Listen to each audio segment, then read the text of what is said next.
Indonesia memang punya ribuan budaya yang menarik dan mendunia, tapi tidak semuanya bisa dijelaskan secara logika modern loh. Mungkin karena terlalu tabu, terlalu sensitif, atau kitanya yang terlalu mengandalkan logika. Beberapa tradisi dan ritual yang masih dijalankan hingga hari ini mungkin terdengar aneh di telinga sebagian orang. Tapi di tempat asalnya, ini adalah warisan leluhur yang dihormati. Mulai dari upacara ngaben di Bali, hingga ilmu sakti debus yang sudah turun-menurun di Banten. Inilah 9 ritual unik, aneh, dan kadang bikin merinding yang masih hidup di tengah masyarakat Indonesia. Penasaran gak sih? Gimana mereka bertahan di era gempuran modernisasi saat ini? Yuk jangan lupa follow, like, and subscribe ya! Tanpa berlama-lama, yuk mulai!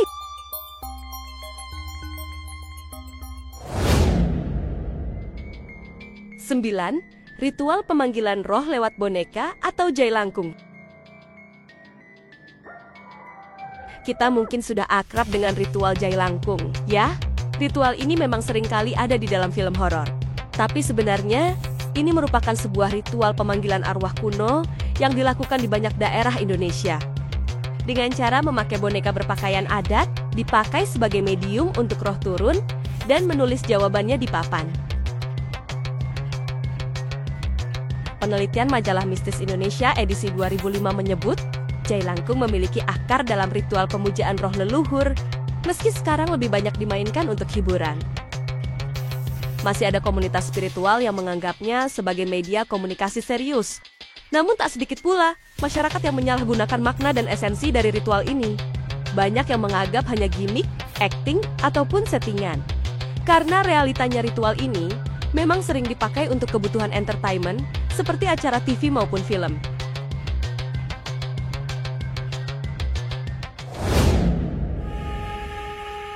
Delapan, ritual membakar mayat di Bali atau ngaben. Ngaben bukan sekedar proses kremasi, melainkan simbol pembebasan jiwa dari ikatan duniawi.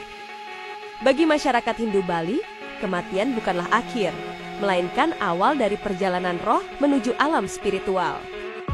Ritual ini dilakukan dengan penuh sukacita, bukan tangis, karena dianggap sebagai momen pelepasan yang membahagiakan bagi sang arwah. Prosesnya bisa berlangsung megah, dengan diiringi musik gamelan, tari-tarian, serta iring-iringan keluarga yang membawa wadah jenazah berbentuk lembu atau menara besar. Persiapan ngaben sendiri bisa memakan waktu berbulan-bulan. Keluarga bahkan harus menyesuaikan hari baik dalam kalender adat agar roh tidak tersesat di alam antara. Bagi orang luar yang melihat, ini akan tampak seperti pesta, bukan pemakaman. Yang paling mencengangkan, biaya satu upacara ngaben bisa mencapai ratusan juta rupiah loh. Maka itu tak jarang satu desa menggabungkan upacara kremasi agar lebih ringan secara ekonomi. Meski mahal, masyarakat Bali tidak pernah menganggapnya beban. Karena bagi mereka, kematian adalah kewajiban terakhir untuk menghantarkan orang tercinta pulang ke asalnya, yaitu Sang Pencipta.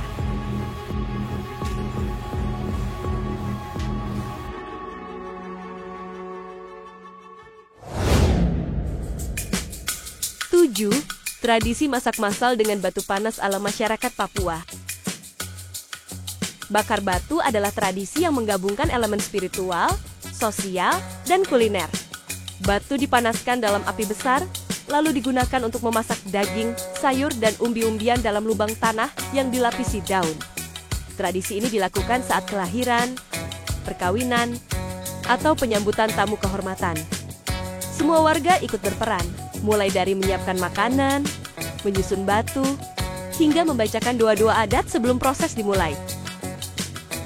Yang paling sakral, ada aturan adat yang ketat. Jika dilanggar, diyakini bisa mendatangkan kutukan. Maka setiap bakar batu bukan cuma soal makan besar, tapi soal menjaga keharmonisan antara manusia, leluhur, dan alam.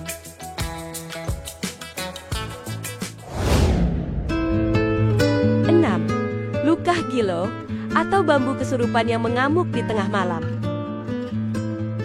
Di malam-malam tertentu di Minangkabau, suasana berubah menjadi magis saat pawai obor mulai berjalan menyusuri jalan desa. Obor-obor menyala, diiringi musik tradisional dan lantunan doa. Di tengah keramaian itu, muncul atraksi Lukah Gilo, yaitu sebuah bambu yang menari liar seperti dirasuki kekuatan tak terlihat. Bambu itu tampak hidup, berputar, dan menghantam tubuh para pemain tanpa melukai. Pemain seperti kesurupan, mengikuti gerakan bambu tanpa sadar. Masyarakat percaya gerakan tersebut berasal dari kekuatan doa dan niat batin kolektif. Tidak ada tali, tidak ada alat bantu, hanya energi yang tak kasat mata menguasai pertunjukan. Yang paling mengejutkan, setelah pertunjukan berakhir, beberapa pemain mengaku tidak ingat apa-apa. Bahkan ada yang pingsan dan harus disadarkan dengan air doa.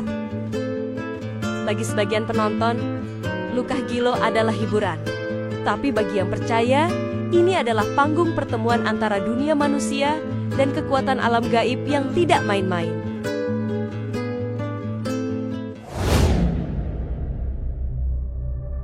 Lima, Rambu Solo, pesta kematian mewahnya masyarakat Toraja. Rambu Solo adalah upacara kematian yang dilakukan masyarakat Toraja. Upacara ini dilaksanakan sebagai bentuk penghormatan terakhir bagi anggota keluarga yang wafat. Bukan sekedar pemakaman, acara ini berlangsung selama berhari-hari dan penuh simbol sosial, dengan kerbau menjadi simbol utama. Semakin banyak kerbau yang dikorbankan, semakin tinggi status orang yang meninggal. Keluarga bisa menabung hingga puluhan tahun hanya untuk menyelenggarakan Rambu Solo yang layak dan dihormati. Yang paling luar biasa, jenazah bisa disimpan di rumah selama berbulan-bulan atau bahkan bertahun-tahun sambil menunggu kesiapan dana. Selama itu, mayat dianggap orang sakit dan tetap dihormati seperti orang hidup.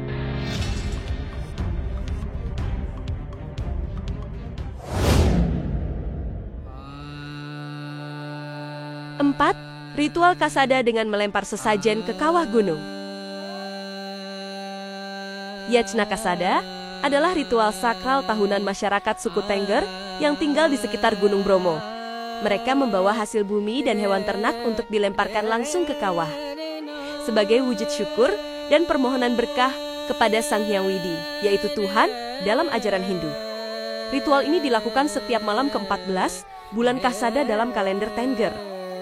Asal-usulnya berasal dari legenda Roro Anteng dan Joko Seger, pasangan suci keturunan dewa yang memohon keturunan kepada Sang Hyang Widi setelah dikaruniai anak.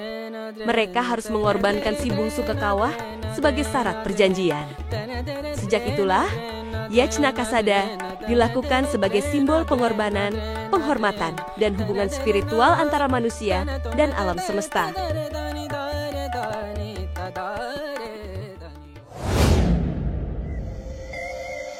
3. Tiwah atau ritual menggali ulang tulang masyarakat Dayak.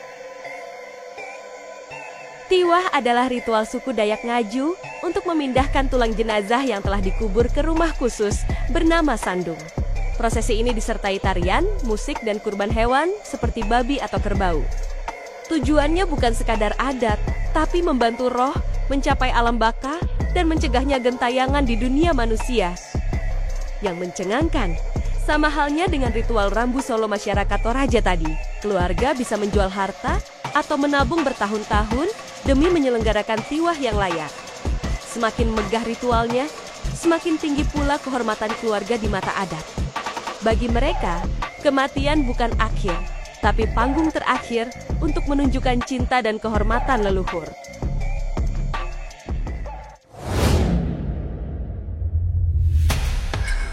2. Ilmu kebal senjata tajam masyarakat Banten atau debus.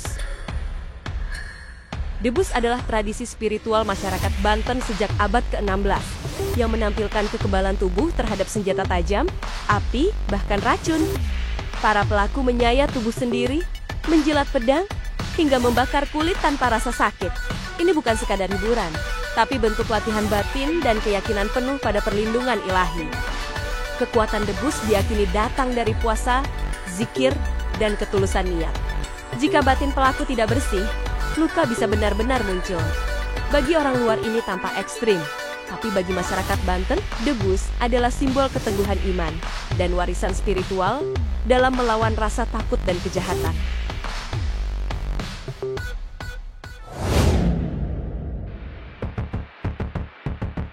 1. Manene, atau ritual mengganti baju mayat di Tanah Toraja. Bagi masyarakat Toraja, kematian bukanlah akhir, melainkan perpanjangan dari hubungan batin dengan leluhur. Dalam ritual ini, jenazah yang telah diawetkan dikeluarkan dari makam, dibersihkan, dan diganti bajunya setiap 3 tahun. Keluarga berkumpul, berdoa, bahkan berfoto bersama seolah-olah sang arwah masih hidup dan hadir di tengah mereka. Yang bikin merinding, beberapa mayat tetap utuh meski telah puluhan tahun meninggal. Hal ini dipercaya sebagai tanda restu leluhur dan kekuatan spiritual yang melindungi tubuh. Manene tak sekedar ritual, melainkan simbol cinta abadi dan pengingat bahwa ikatan keluarga tidak putus hanya karena kematian.